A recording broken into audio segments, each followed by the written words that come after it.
እንዳታገኝ እናቷን እንዳታገለግል ፓፓ እንዳትጠራ እንዳትባረክ ልጅቷ ጎበዝ ስለሆነች አስቀናችን። አስቀናታል። አረቄ ጠርሙሱን ግጥም ጠርሙሱን ሙሉ ጠርሙስ ግጥም ግጥም ግጥም ጠጅ ሁሉ ግጥም ዋንሰታል በቃ አረግና ላስ አረግና የለኝም ምሳሌ የለኝም ስሙን የለኝም አይሰጣት። በቀን ምን ያህል ገንዘብ ታጠፋለህ? እኔ በቀን 200 300 ብር አጠፋለሁ። እኔ ኪስ አልገባም። ራስጌ ምናምን ያስቀመጠው ቦርቦ እንዴት ታውቀዋለህ? እዛ መቀመጡ እኔ ራሴ ምን አውቀዋለሁ? አንተ ኪስ አውቀዋለሁ። ግባ ታዲያ። አይፈቀድልኝማ። እዚህ ኪስ እገባለሁ። ግባ እስኪ። አልገባም። አይፈቀድም። እኔ እንድትጠቀኝም አልፈልግም።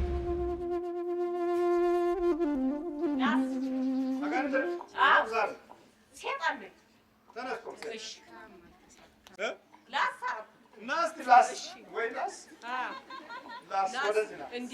እንዲህ ሳገኘው አሁን ቁልፉን ክፍት አደረኩና የሚተኛበት ቤት ነበር።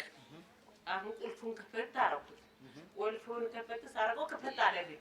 አሁን ራስጌውን ክፍት ሳደርገው አገኘሁት። ስርቅ ወደዚህ ጋር ሁንና እስኪ እንዴት ነው? ስርቅ አደረኩት። ወሰድኩ። ብሩን ይዤ ቶሎ ብዬ ተሸከምኩ። ውልቅ አሁን እሱ በሶስት ቀን ቢመጣ የለም። አየሽው? አላየሁም። አየሽው? አላየሁም። አላየሁም። እናቱ ነች ወይስ እናቱ ነች ወይስ የእሱ እናቱ ናት? የኔ አይደለችም። የእሱ እናቱ ናት። ብሩን በምን ጨረስከው? ወደዚህ ፊት ብሩን ለሰውም ሰጠሁት። ትንሽ እየሰጠሁ ለሰው ትንሽ ሰጠሁ። ግማሹን ደግሞ እኔ ደግሞ ደህና አድርጌ አልጋ ቆንጆ አልጋ ገዛሁበት። ድራቢ ማለት ነው። ድራቢ ቴሌቪዥን ገዛሁ። ያችን ቆንጆ ሆኜ እንዲህ ብዬ ስል እሱ ደግሞ በሶስት ቀኑ መጣና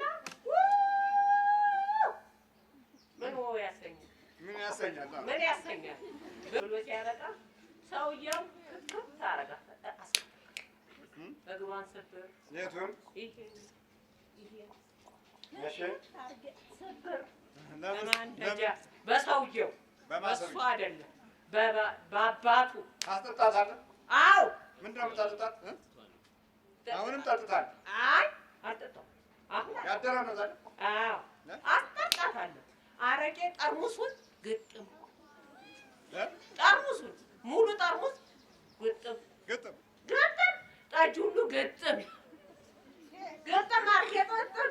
ከዛ በኋላ ብሩን ላስ አሁን ደግሞ 150,000 ብር አለ። አሁን እሱን ድብቅ አድርጌ ልበላ ነው የፈለኩት እያለ ነው እንግዲህ። እግዚአብሔር እንግዲህ ካለ አንተ ትወስደዋለህ፣ ያን ብር እግዚአብሔር እያለ አንተ ትወስዳለህ። ንገረው። የሚገርም ነው እንግዲህ መናገርም ቃላት ያጥረኛል አይደል? እግዚአብሔር ይድረስልን እንግዲህ ቅዱስ ሚካኤል ይድረስልን። እውነቱን ነው አሁን ወስዳለሁ የሚለው እንግዲህ እያለ ነው። ሲፎከራውን እናያለን። እግዚአብሔር አለ እንግዲህ እንጸልያለን። እንጸልይ። እዚህ ለምን ታመጣኛለህ? ለምን እዚህ እየመጣ እኮ አበሳይን አሳይ። ተቃጠልኩ አንድ ቀርቼ አሁን ደግሞ ወስጄ ሽንቁሩ ሚካኤል ቢወስድ ወደዛ ምን ቢወስድ ለምን ብዬ ሳበቃ አለቅም ብለህ ነበር እና ሌባ ነህ ማለት እኮ። እኔ ሌባ ነኝ። ሌባ ሰይጣን ነህ? ሌባ አጋንንት? ሌባ አጋንንት። የራሴንም ስርቅ የቤቱንም ስርቅ ሙልት ታርጋ ስታበቃ ውሰድ አድርጌ ለሰው ስጥት። እስቲ ልብስ ስነ ስርዓት ያዝ። እሺ ልቀቀኛ። ለምን ለቃል? እሺ ልቀቀኛ። እሺ ስንት ዓመት ነው ከገባ? እኔ 30 ዓመት የነበረ የዚህ ተቀንሼ ነው እኮ ከእናት ከአባት ምናምን ተጨማምሬ እንደገና ደግሞ ማድቤት እንጀራ እያደረገች ተጋግራለች። እዛ ማድቤት ውስጥ እንጀራ በቂቤ ስትበላ ሌሊት በ8 ሰዓት ግብር እንጀራ በቅቤ ስትበላ ጠጇን ደግሞ እዛ አቅርባ ስታረግ ግብር ጠጇን ግጥም እያደረገች ሌሊት ነው የምገባው። ሌሊት በ8 ሰዓት 8 ሰዓት እንጀራ በቅቤ በላች። አዎ በቅቤ በልታ ጠጇን ጥጥ። ከዛ በኋላ ግብት ውስጧ ላይ ግብት። ስንት ናችሁ? አንድ ነኝ ያለው። አንድ ብቻ አንድ ሌባ ሴት አንድ ሌባ ሴት እንዲህ ያርመሰመስኩ ቁጭ አደርጋለሁ። ያችን ደግሞ ለአድመሰምስ ነው ደግሞ ያቺ የቀረችው። እንዴት ከልጅ ይሰረቃል? እንደውም ለልጅ ይሰጣል። አይ እየደበኩ። ስንት ብር ደብቃለሁ?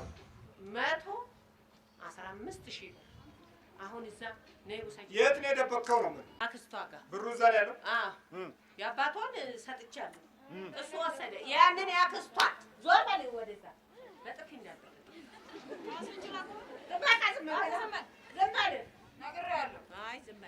አሁን ያንን ድብቅ አድርጌ ልበላው ፈልጌ ነበር። ልትበላው ፈልገህ ነው? ዛሬ ስንት ዓመት? የዛሬ 30 ዓመት። የዛሬ 30 ዓመት። ገንዘቡን የምታባክነው አንተ ነህ? እኔ ነኝ። ቤቱን እያስጨፈጨፍኩ እያስደበደብኳት ልጆቿን በሙሉ ትርምስ ብር ያገኛሉ። 200,000 300,000 ምናምን ያገኛሉ። ድምጥ ድምስምስ ድምስምስ እሱም ያገኛል። ውድም እኔም ሳገኝ ድብቅ እሷም ስታገኝ ደበቅ አረግና ላስ አረግና የለኝም ምሳሌ የለኝም ስሙን የለኝም አይሰጣትም። በቀን ምን ያህል ገንዘብ ታጠፋለህ? እኔ በቀን 200 300 ብር ታጠፋለህ? አጠፋለሁ። ጎበዝ ነህ ማለት ነው? እኔ ጎበዝ ነኝ። አለኝ። ታጠፋለህ? አዎ አጠፋለሁ። ምን ያህል ጠርሙስ ትጠጣለህ? አንድ ጠርሙስ እጠጣለሁ። አንድ ጠርሙስ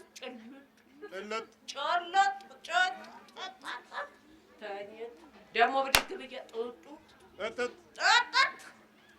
ስርቅ 500 600 700 ስርቅ ከሱ ነጋዴ ነው። ስርቅ ላስ አርጌ ሰርቋል። ለዚህም ለበረከት ብሎ 1,000 ብር ዳነችልኝ ብሎ ሰጥቶ ነበር። እኔ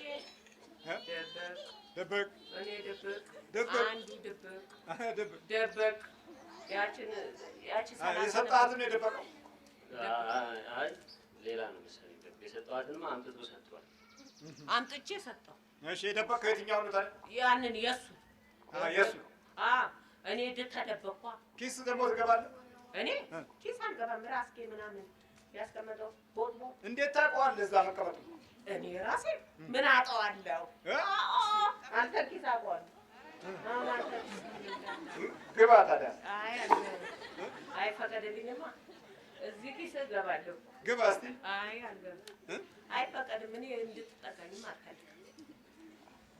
ብዙዎቹ ሌባ የሚያደርጋቸው እንደዚህ አይነት ነገር ነው። ደረጃው የተለያየ በማዕረግ ላይ ያለው ሙስና የተባለው በመናፍስትም ግፊት ጭምር ነው ጥቃቶቹ የሚፈጸሙት። የታችኛው ሌባ ወደ ላይ ከፍ ያለው ሙስና፣ ግን ሁለቱም ሌቦች ናቸው። ያኛው ሌባ እንዳይባል ብቻ ነው። የክብር ስም ነው። የሌብነት የክብር ስም ነው ሙስና። ሸፈን የምትደረግ ስልታዊ ስም ናት። ሞክሻዊ ስም ናት። ግን ዋናው ሌብነት ነው። ሁሉም ነገር ሌብነት ነው። ስማ አንተን እስኪ ልቀቀኝ። ዝክር አላት የማርያም ዝክር 1,000 ብር ሰጥቻት ነበር። የት እንዳደረገችው አላውቅም። ማታ ነው የሰጠኋት። የት አደረከው ብሩን? አይ ምን ይደረጋል? እኔ አስቀድሜ እኮ አስፈጭቼዋለሁ። አይ የማርያም ዝክር ተብሎ ነገር አለ እንዴ? አበላሸው አጠፋ። ምኑ ብሩን? 1,000 ብር ለዛ ለጤፉ ሰውዬ ሰጥቼው አላመጣም። የማርያም ዝክርን አልነካም? አይ እንደነካው እሱን አልነካው። ሰጥቻለሁ። እሱን አልነካው። አዎ 50 ኪሎ ሰጥቻለሁ። 50 ኪሎ ብሎ ሰጥቻለሁ። እና ታዲያ አልነካም? ከሱ አልነካው። ለምን ብዬ የማርያም ዝክር የተባለ ነገር ለምን ብዬ አትነካም? ይቀፋል፣ ይገባል። ምን አልከኝ? እንዲህ ይገባል። ገማው ይወዳችሁ የማርያም ዝክር ነው። የማርያም ዝክር ገማክ? ይኸው ገማው እኮ ይጠናባል። ይጠናባል። የምን የማርያም ስጠኝ ብዬ ብለው እምቢ አለኝ። ስጠኝ ብዬ ብለው እምቢ አለኝ። እሺ እምቢ ስላለኝ በቃ ተውኩት። የማርያም ዝክር 1,000 ብር ወስደን 1,000 ብር ወስደን 1,000 ብር ሰጠኝ። አሁን 500 ኪሎ ጤፍ ገዝቻለሁ። እና ታዲያ ለምን ገማህ? ገማ ቂጣ ነበር ምኑ እሱ ምኑ ጤፉ ራሱ 500 ብሩ ገማ። የማርያም ሲሆን ስሰራውም ራሱ ጌጥ ነበር ስትሰራውም። ሰዎች ለዚህ ነው ማህበር ሰንበቴ ይሄኛው ትውልድ የማይስማማው። እንደዚህ ነው። በእግዚአብሔር ስም የሆኑ ነገሮች ሁሉ ብዙም ለህሊናውም ለአእምሮውም አይመቸው። ይሄኛው ትውልድ በብዛት አይመቸው። የድሮቹ ግን በብዙ ነገር ለመንፈሳዊ ነገር የሚሰጡት ግምትና ቦታ የላቀ ነበረ። ትልቅ ግምት ነበረው። እሺ ገማ አሁን ተረዳት። እኔ ሄዳለሁ። አሁን ልመልስለት ነው ብሩ። ይቅርታ ሰርቄ ያለው ብሎ ሰርቄ እኔ ይቅርታ እስቲ አትያዝ አይደለም ይቅርታ ሰርቄ ያለው ብሎ ማንን ወንድ ልጇን እሱንማ አለው። ለምን አለልማ አበጋዝ ገና ባገኝማ ሰርቋል። ባገኝ አሁንም አይገኝም። አሁን ደግሞ ሌላ ቤት ገብቶ ውጭ ነው። እኔ ባገኝ ነው ላስ እንዴት ነው ላስ የምታደርገው? ላስ እስቲ እንደ ኪስ የምትገባው እስቲ ግባ። አንተ ኪስ አይገባም። እሺ እሱ ኪስ በሁለት እጅ ነው የምትገባው። ላስ አያገኝም።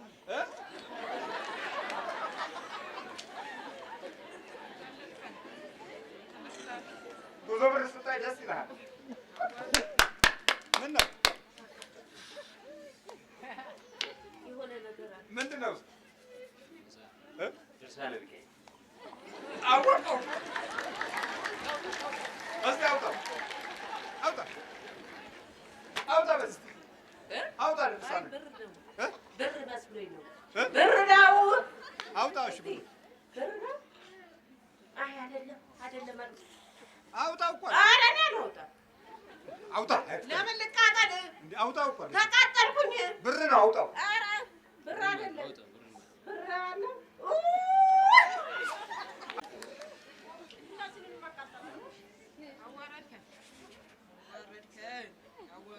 ብር ውስጥ ነው ያለው።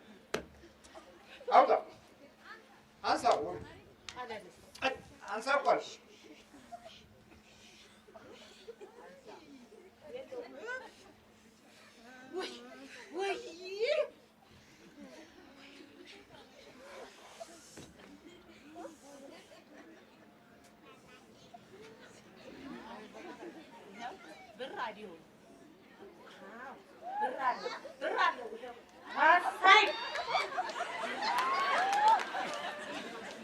ስንት ብር ነው? ቁጠረው።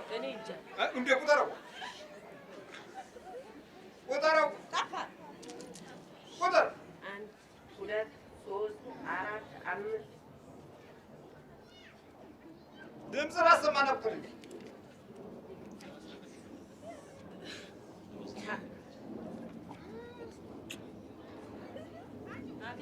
አምጣ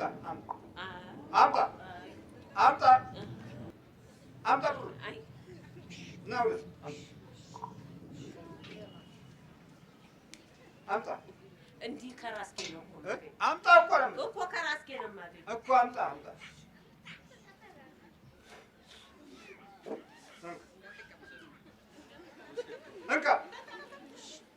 እንካ አልኩህ። ይሄን ይበቃል። ያዝ እኮ ነው። ኧረ ነይ ወይ እንካ እኮ ነው።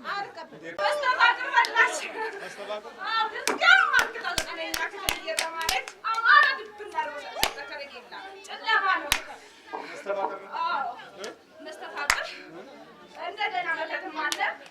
ስራዋ ላይ እንዳሰራ አጋንንት ስንት ናቸው? አጋንንት አንድ ሰይጣን አልባ። አዎ መዋሸት የማይችሉበት አንዳንድ ምልክቶችም አሉ። ለምን ያስካት? እሷ ተመትቼ። ስንት ዓመቷ ነው? 10 ዓመቷ። እና ለምን ታዲያ? በቃ አስቀናችን፣ በትምህርቷ አስቀናችን። በትምህርቷ? አዎ ጎበዝ ናት በትምህርቷ። የ10 ዓመት ልጅ እንግዲህ የሚቀና ህዝብ በ10 ዓመት ልጅ እንዴት አይነት ምቀኞች እንደሆነ ተመልከቱ። በየመንደሩ ያለው ምቀኛ ብዛቱ በየመንደሩ በየመንደሩ እንዴ! በጣም እኮ ጉድ እኮ ይኸውላችሁ እንዴት የክፋት ኃይል እንደበዛ ተመልከቱ። ለዚህ ነው የማይቀና። ምን አቅም አላት አሁን እሷ? በቃ ታስቀናለች፣ በጣም ታስቀናናለች። እናቷ የታለች? እናቷ ገጠናት። አባቷ አለ። የት አለ አባቷ? ጥራ አባቷ። አባቷ ና ይኸውና አባቷ። አጎቷ የታች? ይኸው እና ወደዚህ አባቷ ታቃበላለች። እንዴት ነው ልጅቱ? ልጅቱ ትንሽ በመጠጥ ጉዳይ ነው። እናቷም እንደዚሁ በመጠጥ ተጎዳ ተብሎ እንደዚሁ ብዙ አጋንንት ይዟት ነበር። ብዙ አጋንንት ይዟታል ተብሎ ነው ያው ይዟት በአጋንንት ስርዓት ነበር ያለችው እና እዛ እንደ አርሴማ የፈለቀ ጸበል አለ። በሱ ትንሽ ፈውስ አግኝታ ነበር። አንዳንዴ አሁን ይመላለሳል። እሺ የት አለ ታዲያ እናቱ? እናቷ ገጠር ናት፣ ክፍለ ሀገር ናት። ክፍለ ሀገር ናት እና ስትጠመቅ ራሱ አሁን ይሄድና አሁን ተመልሶ ይመጣል። አሁን ይሄድና አሁን ተመልሶ ይመጣል። አሁን ይሄን ነገር ሰምተን ዛሬ ይዘናት መጣ። ገና ዛሬ ነው ወደዚህ ያመጣው? አዎ ዛሬ ነው። ለምንድን ነው እንዴ የምታደርገው? እኛ ወጣን ብለን ለፍልፈን እንመጣበታለን። ለምን በቃ አንለቅም። የዛሬ ሳምንት ብለናል። ሁሉ ቦታ ኪዳነ ምሕረት ተጠምቃለች። እንደገና ቤት ሁለቴ ተጠመቀች። ከትናንት ወዲያ ነው ያልናት። ለምን በቃ አናደረችን። ለምንድን ነው የምትመለሰው? እዛ ጠበል ቦታ እወጣለሁ ብለህ የምትመለሰው ምንድን ነው? የዛሬ ሳምንት ነው እንወጣለን እንላለን። እነሱ በደንብ አይገርፉንም። በደንብ አይገርፉንም። አሀ በደንብ አይጠምቁም፣ አይገርፉም። አዎ ግርፊያ ነው የምትፈልገው ማለት ነው። በቃ ሁሉም ይቸኩልና ሲሄድ በቃ አያስለፈልፉንም። በቃ ውሃ ጠበል አፍሰውብን ነው የሚሄዱት። ለዚህ ነው የምንመለሰው። ወዲያው እወጣለሁ ብለህ ትመለሳለህ? አዎ አላማረሩትም። አያችሁ፣ ለዚህ ነው እኮ ጸሎት ቦታ የለንም፣ አምልኮት የለንም፣ ስግደት የለንም የሚባለው ለዚህ ነው። አሁን አጋንንቱ ከኛ በላይ ስልቱ ረግፏል። ይኸው ትንንሾች ልጆች ላይ እንኳን ብልሃቱን ሲያሻሽል ተመልከቱ። ትልልቁ ላይ ደግሞ የበለጠ ዘዴኛ ይሆናል ማለት ነው። ታዲያ እንዴት ይሻላል? እንለቃለን። ዛሬ እንለቃለን። ደግሞ ከዛ ደግሞ ተመልሰህ ልትመጣ አንመጣም። ለምን? እውነቴን ነው አንመጣም። እንዴት? ዛሬ አንመጣም። እንዴት? ዛሬ በቃ ለዘላለም ነው። ዛሬ ወደ ሲኦል ነው የምንገባው። ወዴት ነው የምትገባው? ወዴት ነው የምትገባው? ሲኦል። ገነት ነው ሲኦል? ሲኦል ገነት አንመለስም። ሲኦል ነው ዝም አትልም? ሲኦል ገነት አንመለስም። በምንድን ነው የገባኸው? በምግብ? አይ በአጓት። በምን አጓት? ይሄ ከብት ታርቦ እንትን ይናጥና ወተት እንደ ወተት አይነት ነው። በሱ ተመታኩኝ። እሺ ከዛ በቃ በሁለት ዓመቷ በቡዳ ነው፣ በሴት ቡዳ ማለት ነው። በሴት ቡዳ ገባህ? እሺ መተቱስ? መተቱ በአጓት። በአጓት በቃ ምን ስለሆነች? በቃ በትምህርቷ ጎበዝ ትሆናለች። በቃ ትሸለማለች። ሙያ አላት። በሱም ቀና በቃ ለእናቷ ትታዘዝላታለች። አናደደችን። ይሄን አናደደለን። መታዘዟ ምን ማለት ነው? እሺ በቃ ከእናቷ ወንድሟ ከእናቷ በቃ ጓሮ ቆፍራሉ። እሺ በቃ እንስራ፣ እንደ ገበሬ እንስራ ትላቸዋለች እናታቸው። እሺ በቃ እነሱ ማረሻ፣ እሷ ማረሻም ትይዛለች፣ ወንድሟ ማረሻ ይዛሉ። ከዛ ጓሮ ይሰራሉ። ቢሰሩ ታዲያ ምን አለ? እንዳያልፍላቸው ነው። እንዳያልፍላቸው? መሬቱ ጓሮ ቆፍረው? ድሃ ናቸው። ምንም ማመድ ድሃ ናቸው። በቃ እና ታዲያ ምን ይሆኑ? በቃ እንደውም ድሃ ሁና ድሃ እንደሚሆኑ ምንም ለምን ነው እንደሚበሉ ነው የምፈልገው። ለምን ነው እንዲበሉ? ግን አልቻልንም። የሚገርም ነገር ነው። አዎ ትክክል ነው። እውነታው ነው። እንዲህ አይነት ምቀኛ ነው ያለው። አዎ እንደዚህ ያለ ምቀኛ ነው ያለው። ታዲያ ልጅቱ ላይ ታዲያ ምን እሱ ላይ አትገባም ነበር? እሱ ላይ ለምን ገባ? በቃ እሷ ጎበዝ ናታ። የቷ ልጅቷ? እንዴት ጎበዝ ናት? በቃ ስራ ትሰራለች በደንብ፣ ትምህርቷ በደንብ ትይዛለች። እሺ በዚህ ነው ትማራለች። ታዲያ ከገባ በኋላ ምን አደረካት? እናቋርጥባታለን። ከገባህት በኋላ ምን አደረካት? ትምህርቷን አቋረጠች። አቋረጠች? አቋረጠች። አቋርጣለች። ቤት እናትም ስትልካትም አልሄድም ምናምን እያለች አቋረጠች። ትምህርቷን አሁን አትማርም። ምን ትልሃለች ስትጠይቃት አንተ? አይ ዛሬ አልሄድም አስጠላኝ ትለኛለች። ወይኔ ስራ ደርሼ እስከምትቀርና ትጠብቀኛለች። ከዛ ጭራሽ ስትል ወደ ከተማ መጣች። ከአመት ጀምሮ ወደዚህ። ከየት አገር ቦታው? ከደቡብ ክልል ወደ ወልቂጤ ጉንችሬ ወረዳ ነው። ጉንችሬ? አዎ ጉንችሬ። ከጉንችሬ ነው የመጣው? አዎ። ለምንድን ነው የምታስጠላት ትምህርቷን? እንዳትማር፣ እውቀት እንዳታገኝ፣ እናቷን እንዳታገለግል፣ ባባ እንዳትጠራ፣ እንዳትባረክ። ልጅቷ ጎበዝ ስለሆነች አስቀናችን። እንዳታድግ እሺ። በቃ እንደዚህ ሆና ልናስቀራት እንፈልጋለን። እንዴት አድርጋ እውነቱ? በቃ በ10 ዓመቷ እንደዚህ ሆና እንዳታድግ፣ ትዳር እንዳትይዝ፣ ወይ ትምህርቷን እንዳትጨርስ፣ ትምህርቷን እንድናረግ እንደዛ ነው ተመጣጣ። ትምህርቷንም እንድታጠፋ በቃ አጠፋች እኮ። ይሄን ስንት ነበረች? 6ኛ ነበረች። እሺ። አደግን። ከዛ አንደኛ እናስገባታለን፣ እናስወጣታለን። ከዛ 0 እናስገባታለን፣ እናወጣታለን። ከዛ የገባችበት ክፍል በሙሉ እናወጣታለን። የእናንተ አስተሳሰብ ነው። አዎ። አጋንንት ነው ሰይጣን? ሰይጣንም አለ፣ አጋንንትም አለ፣ አይነ ጥላም አለ፣ ቡዳም አለ። ሁለቱም እንዲህ አይነት ምቀኛ ዘር ለምን በዛ ስንል 3 ምክንያት አለ። አንደኛው እግዚአብሔር አምላክን ተውለው፣ ሁለተኛው ዲያብሎስ እንደ ፍርድ ሆነ ሕይወታችን ውስጥ ገባ፣ ሶስተኛው ተስፋችንም ራዕያችንም ሁሉ በዚች ምድር ላይ ብቻውን። ስለዚህ ተንኮል በቀላሉ መኖሪያችን ሆነ። በቃ የምቀኝነት አይኖች መኖሪያችን ሆነ። የታችኛው መንደር ከመናፍስት ጋር የተያያዘ ኑሮ ይኖራል። የላይኛው መንደር ከፍ ያለው ደግሞ ከዲያብሎስ ጋር አብሮ ይበላል፣ አብሮ ይሰራል። ትንንሾቹ ደግሞ የመጨረሻ የውድቀት አስተሳሰብ እንዲኖራቸው እንደ ሰው ክፋት መንፈሱም የክፋት ስራው ለመስራት በቂ ጊዜ ያገኛል። ስለዚህ የአምልኮት ጊዜ የለም፣ የጸሎት ጊዜ የለም፣ ለእግዚአብሔር ጊዜ የለም። ስለዚህ ለጥበቃውም ጊዜ የለም። ተዘጋጅ፣ ሁሉም አፍለውጣ፣ ሁሉ ለተጠሩ ውጣ